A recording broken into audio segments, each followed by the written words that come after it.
একসময় সুন্দরবনের নদী খাল মানে ছিল আতঙ্ক।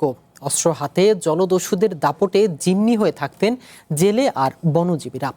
অপহরণ, মুক্তিপণ আর লুটপাট ছিল নিত্যদিনের ঘটনা। কিন্তু সেই অন্ধকার জীবন ছেড়ে কয়েক বছর আগে সরকারের আহ্বানে সাড়া দিয়ে অস্ত্র জমা রেখে আত্মসমর্পণ করেছিলেন শত শত জলদস্যু।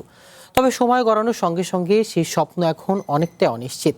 মামলার জটিলতা, কর্মসংস্থানের অভাব আর আর্থিক সংকটের কঠিন বাস্তবতার মুখোমুখি হয়েছেন আত্মসমর্পণ করা অনেক জলদস্যু।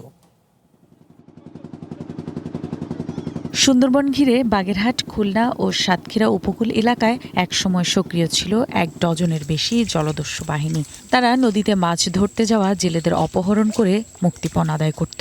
অনেক সময় বনজীবীদের জিম্মি করে রাখত দিনের পর দিন। এই পরিস্থিতি বদলাতে আইনশৃঙ্খলা বাহিনীর উদ্যোগে 2016 সাল থেকে শুরু হয় আত্মসমর্পণ প্রক্রিয়া। বাংলাদেশে এলো এই প্রথম টাচলেস আরএকে সেন্সেশন ওয়াটার ক্লোজেট। কয়েক বছরের মধ্যে 30টির বেশি জলদস্যু বাহিনীর মোট 326 জন সদস্য অস্ত্রসহ আত্মসমর্পণ করেন। তাদের কাছ থেকে উদ্ধার করা হয় শতাধিক আগ্নেয়াস্ত্র এবং হাজার হাজার গুলি। পরে সুন্দরবনকে জলদস্যু মুক্ত ঘোষণা করা হয়।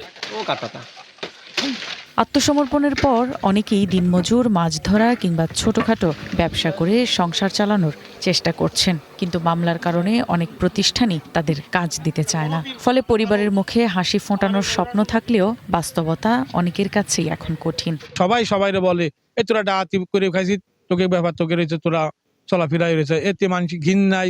ইয়ের পরে যে অনেক লোকজন চলে গেছে, আমারও তারা অপবাদ দিচ্ছে। সুন্দরবনের থেকে আসার পরে আমরা ঢাকায় যে ছোট একটা দোকান নিয়ে দোকানদারি করতাম। আমি দোকানদারি করতাম, আমার ছেলে ছোট ছিল। আর ও সে বাসায় থাকতো, বাইরে বেরোতো না। কেউ দেখলি জানে মেরে ফেলাবে। এই যে সরকার আমাদের জন্য একটু দয়া করে আমাদের যেন একটু মুক্ত করে দেয়, যে আমরা যাতে ভালোভাবে থাকতে পারি। আসলে সত্য কথা, যারা বাড়িতে আছে বা কাজকর্ম করতেছে, র্যাবের মাধ্যমে খোঁজ খবর নিয়ে তাদের মানে যারা খারাপ কাজে যায় নাই, তাদের মামলাটা যেন দয়া করে একটু শেষ করে দেয়। আর সরকার যে আমাদেরকে একটা প্রস্তুতি দিছিল যে আমরা স্বাভাবিক জীবনে আসার পরে আমাদের যদি একটা সমস্যা হয়, যদি আমরা কোনো প্রশাসনের কাছে যাই, আমরা অগ্রাধিকার পাবো। কিন্তু আসলে এরকম কিছু না।